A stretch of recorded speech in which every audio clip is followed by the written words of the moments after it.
Olá, estamos de volta com mais um programa do canal GE. Hoje entrevistando Mário Coelho, presidente da Associação Brasileira de Biogás e Metano. Muito obrigada por estar aqui. E eu queria primeiro que você apresentasse o que é a associação, para a gente ficar Sim. sabendo. A Associação Brasileira de Biogás e Metano, ela teve o seu início em 2001, né, quando nós tentávamos iniciar um processo de venda de projetos aqui no Brasil focado em resíduos sólidos urbanos. E o biogás, ele sempre teve esse viés de solucionar um problema ambiental focado em resíduos. A gente sabe que o biogás, o potencial dele é muito mais que isso. Existem várias formas de lucrar ou de explorar o biogás, né, obtendo lucro e dando resultados com benefícios ao meio ambiente, ao setor energético, ao setor de biocombustíveis. Mas 2001, quando o Brasil começou a falar em Política Nacional de Resíduos Sólidos, que era um projeto que já estava tramitando no Congresso Nacional e sempre se pensava, esse ano vai ser implementado, esse ano vai ser implementado, nós fizemos uma parceria para a venda de projetos aqui no Brasil, focando resíduos sólidos urbanos. De 2001 a 2005 eu não vendi nenhum projeto. Eu disse, 2005 para mim, eu não quero mais saber de biogás na minha vida. E todos os projetos relacionados a biogás eram sempre frustrantes, porque acabavam não atingindo os objetivos que eles estavam pensados no início de projeto. O Rio Grande do Sul, Minas Gerais, Rio, o Brasil inteiro, né, através de órgãos estatais, tentaram implementar no meio rural esse biogás, mas sempre sem o controle do processo biológico. Em 2008, né, quando novamente se começou a falar em Política Nacional de Resíduos Sólidos, eu morei 10 anos na Alemanha, toda a década de 90, eu morei na Alemanha e tenho um vínculo muito grande com centros de pesquisas e pesquisadores alemães. Em 2008 eu sentei com o engenheiro Walter Stinner, do Centro de Biomassa da Alemanha, e perguntei para ele como é que vocês veem essa questão de projetos em países que têm um potencial enorme para projetos de biogás e nada dá certo. Ele disse, olha, o GIZ tem projetos no mundo inteiro, né? Tentaram implementar no Brasil, acho que eles trabalham há mais de 50 anos, e projetos no terceiro mundo, né, que eles tentaram implementar, sempre teve o problema da continuidade. Se implanta o projeto, se vem com tecnologia, funciona no início, mas depois não tem uma cadeia de suprimentos, não tem formação de recursos humanos, não tem uma política, né, nacional nesses países como o Brasil, de incentivo, de normatização, de regulação dos produtos, como é que eu vendo, como é que eu produzo. Então nós sentamos e formatamos um convênio a ser assinado por universidades e por centros de pesquisa de referência da Europa. E aí começamos a conveniar e trabalhar essas questões a partir de seminários, a partir de workshops que a gente começou, né, paralelamente a tentar. Eu tinha acordos com empresas alemãs de venda de projeto, mas paralelamente eu comecei a trabalhar essas questões, porque não adianta eu vender um projeto ou uma pessoa que tem uma empresa focada em biogás vender projetos e não ter condições para que esse projeto se perpetue. Então, esse trabalho foi feito. Em 2010, a gente já tinha uma série de instituições e universidades, pesquisadores conveniados, e a gente começou a notar que estava meio difícil de, cada vez que entrava um conveniado para participar de editais e seminários e coisas, assinando o protocolo, aquilo se tornou muito burocrático. E aí, em 2013, nós começamos a falar da associação, que facilitaria, na questão da associação, tratar desses assuntos e buscar, de uma forma organizada, implementar todo aquilo necessário para que se tenha um setor de biogás, porque hoje o Brasil não tem um setor, porque para formatar ou para que esse setor se estabeleça é preciso ter cadeia de suprimentos, é preciso ter... A gente sabe tudo o que tem que ter, mas que isso aí não acontece do dia para a noite. É preciso implementar um projeto. Existe um projeto no Paraná, na cidade de Castro, onde a gente conseguiu implementar, colocar esse projeto com toda a tecnologia, que hoje no mundo existem 15 mil plantas de biogás, 13 mil delas estão na Europa, 7 mil na Alemanha, e 90% da tecnologia que até hoje funciona, tem plantas de biogás que funcionam há mais de 20 anos, 30 anos, é de fermentação líquida. Existem outras tecnologias de fermentação a seco e fermentação que se chama sistema plug flow, que trabalham com um teor de matéria seca maior. Então, fermentação líquida é até 14%, que significa que tu pode trabalhar uma planta de biogás com um sistema de bombas. Depois, com empurramento, com um maior teor de matéria seca, 30%, 40%, sistemas que empurram a massa até ela sair fermentada do outro lado. E fermentação a seca mais utilizada em resíduos sólidos urbanos, onde tu tem sistemas de garagem. Então, para que esses projetos possam ser implementados, é preciso que a gente tenha essa cadeia de suprimento, formação de recursos humanos, e a associação ela está focada principalmente nos meios universitários. A gente trabalha muito essa questão da formação. A UERGS, no Rio Grande do Sul, já tem um curso focado em biogás, bioenergia, onde a gente dá todo o suporte para que as disciplinas tenham as técnicas ou sejam municiadas de material teórico e prático para que se possa difundir a verdadeira forma de fazer biogás. Hoje eu divido em dois tipos de biogás: o biogás que trata resíduo e o biogás que tem o objetivo de lucrar, de gerar energia elétrica, de gerar biometano, CO2, frio, calor. Então, sem o controle do processo biológico, tu não consegue atuar no mercado. Se não tiveres esse controle biológico, tu vai no máximo tratar, e tem um tempo, né? Infelizmente, esses projetos que foram implementados no Brasil, que são mais de 2.000, 3.000, que não tem o controle do processo biológico, a partir de 5, 6 anos, eles praticamente são abandonados, não dão mais retorno econômico, os órgãos ambientais vêm e empurram, obrigam esse produtor a tomar novas formas para que ele possa jogar depois esse fluido, né, esse efluente nos corpos d'água. Então, o que a BBM faz e hoje trabalha é tentar disseminar, né, os conceitos do biogás e as formas pelas quais a gente pode chegar, né, num setor que dê fluidez a todas as empresas e pessoas que queiram trabalhar, que tenham condições de trabalhar num setor de biogás.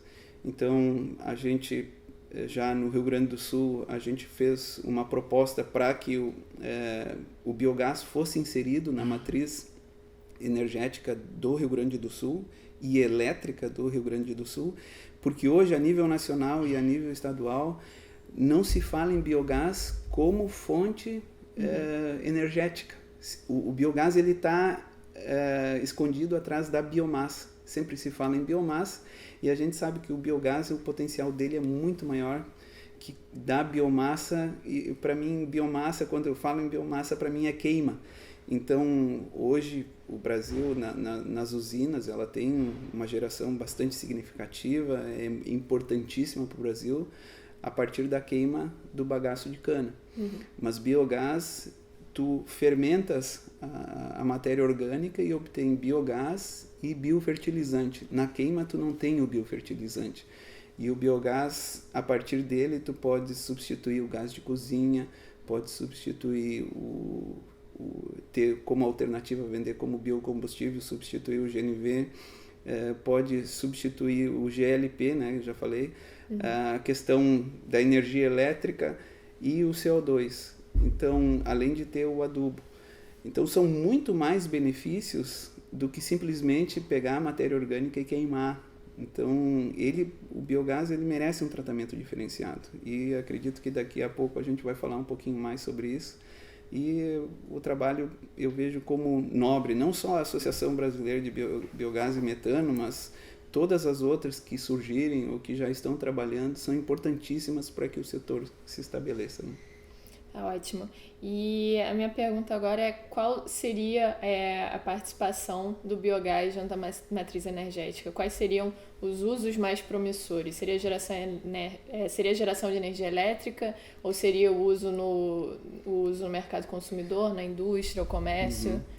Hoje, felizmente, todos se focar em energia elétrica ou se focar em biometano, os dois são bastante rentáveis. Tendo uma pequena vantagem para o biometano, que hoje o mercado gasolina e etanol no Rio Grande do Sul está R$ 3,00 o etanol e R$ 3,60 a gasolina. E o biometano a gente pode produzir com um custo de 50 centavos o metro cúbico, se for de resíduos de matéria orgânica como de agroindústrias, a R$ 1,00, R$ 1,20, dependendo se for plantas energéticas. Então, o investidor, o empreendedor, ele tem uma oportunidade muito grande desse R$ 1,00 de 50 centavos a R$ 3,60 para atingir o mercado final, o consumidor final.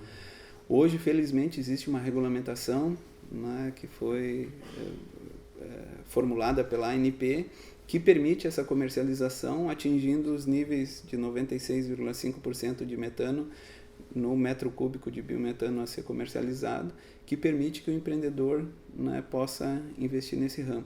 Na questão da energia elétrica, as alternativas mais promissoras eu vejo no meio rural. Hoje nós temos um problema grave, por exemplo, estados como Mato Grosso, Goiás, existe uma linha que se a gente traçar em função do custo logístico de levar esse milho para os portos, que impede que ele lucre plantando milho. Então, grande parte, ou totalidade do Mato Grosso, parte de Goiás, Mato Grosso do Sul, tem um potencial enorme de produzir milho para a geração de energia elétrica. Num primeiro momento, né, porque talvez lá o mercado para biometano não seja bastante promissor, mas ele pode focar na geração de energia elétrica, lucrar com a venda e o Brasil ter o benefício, as distribuidoras terem o benefício de, no meio rural, ter uma energia elétrica de melhor qualidade. Então, hoje, o produtor, grande parte do Mato Grosso, do Centro-Oeste, ele vende o milho, a saca a 10 ou 12 reais, e o custo, sendo que o custo de produção é 14, então ele tem prejuízo. Se ele for produzir o milho para produzir energia elétrica, esse lucro por hectare, que é negativo, ele pode chegar a 4.000, 5.000 reais por hectare, muito mais que a soja. Então, a gente sabe que se o biogás se tornar realidade, né, existem projetos, a gente tem projetos no Mato Grosso, e se esses projetos começarem a se multiplicar, vai ser uma revolução, né, para o interior, na área rural, porque o agricultor ele sai de um mercado de commodity e entra num setor de energia onde ele tem talvez até a possibilidade de influenciar no preço da energia do Brasil e felizmente com economia, né? Não é uma geração que vai ser mais cara, é uma geração mais barata do que muitas vezes até hidrelétricas estão fornecendo energia, que vai possibilitar tanto que o agricultor ganhe, mas também o consumidor final vai ter principalmente indústria, fazendas que têm sistemas de irrigação que hoje não pode ser utilizado porque a qualidade de energia é tão baixa que esses investimentos, infelizmente, não são possíveis de ser utilizados. Então, energia elétrica e biometano tem duas realidades. Eu vejo o biometano, primeiramente, por exemplo, cidades como Rio, um potencial enorme, né, porque tem bastante resíduo orgânico no estado do Rio de Janeiro, existem algumas áreas agrícolas que podem também produzir e tem um mercado bastante grande. Então, áreas urbanas, locais próximos de áreas urbanas, assim, eu vejo o biometano levando vantagem. Só que a energia elétrica talvez seja mais fácil de trabalhar, porque tu faz um contrato de venda e tu pode viabilizar um projeto. Então, nesses dois aspectos de investimento, tanto energia elétrica como biometano, cada caso é um caso. Todo mundo me pergunta, às vezes, quando a gente está propondo ou conversando por um investimento, quanto custa o megawatt instalado ou quanto custa um megawatt produzido de uma usina de biogás. ela vai depender do tipo de resíduo que tu tiveres. Nenhum projeto é igual ao outro, mas a gente pode dizer que o megawatt instalado ele pode variar de 5 milhões a 9 milhões o megawatt instalado. Quanto maior a planta, melhor o efeito de escala, então se aproxima mais dos 5 milhões por megawatt gerado, né? Não é instalado, é megawatt gerado. E quanto menor, mais próximo dos 9. Mas assim, unidades a partir de 300 kWh já são viáveis de serem feitas. Você estava falando agora sobre investimento e eu queria saber quais são as principais barreiras para o investimento no Brasil e quais seriam as políticas de incentivo necessárias para desenvolver esse mercado mais fortemente. Ontem nós estávamos participando de um seminário organizado pela Blue Ocean e por Furnas, e lá nós percebemos que houve uma mudança recente. Antes de ontem, em Brasília, a ANEEL mudou a 482 e apareceram lá possibilidade de os estados aplicarem políticas públicas isentando tudo que vem do biogás, isentar o ICMS. Isso aí, se acontecer, é um avanço muito grande. A isenção do ICMS nos primeiros 10 anos é importantíssimo para que mais e mais projetos sejam viabilizados nesse espaço de tempo.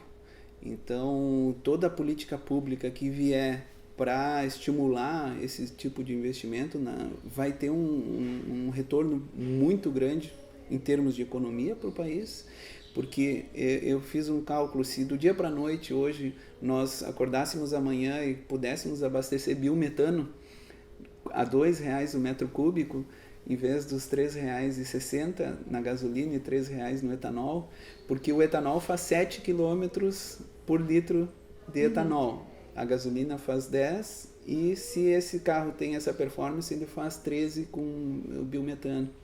Então, se o Brasil tem 45 milhões de carros, do dia para a noite sobraria na economia perto de 100 bilhões de reais para serem gastos no comércio.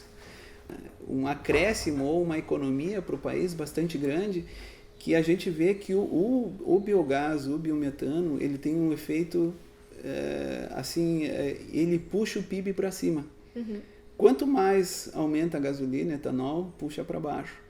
Então, esse tipo de política pública de incentivar, de isentar, de ICMS, isso aí favorece, né, o crescimento, favorece a geração de renda. Eu fiz um cálculo também na questão da área rural.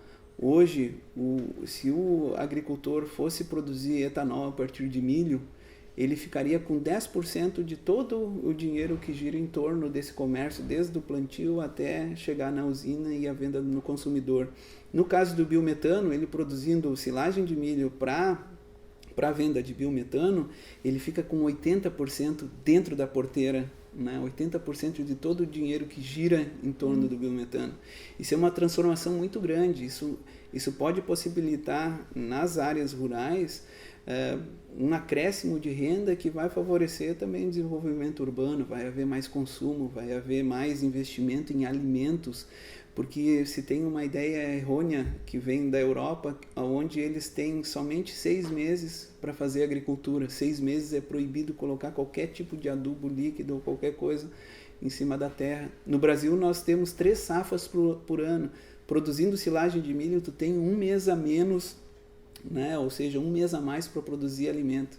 Se tu fizeres 2 safras por ano, tu pode produzir soja na entre safra, ou pode fazer uma safra de milho, uma de soja, uma de feijão, de batata. Ou seja, vai haver, se começarmos a fazer biogás e biometano a partir de plantas energéticas, até um aumento da oferta de alimentos. Então, felizmente, no início do ano, a FAPESP lançou um relatório que é de vários pesquisadores mundiais e é feito há mais de 50 anos, um relatório onde está comprovado que produzir bioenergia a partir de plantas energéticas não vai afetar a produção de alimentos, porque a partir de 2050 começa a haver um decréscimo da população mundial.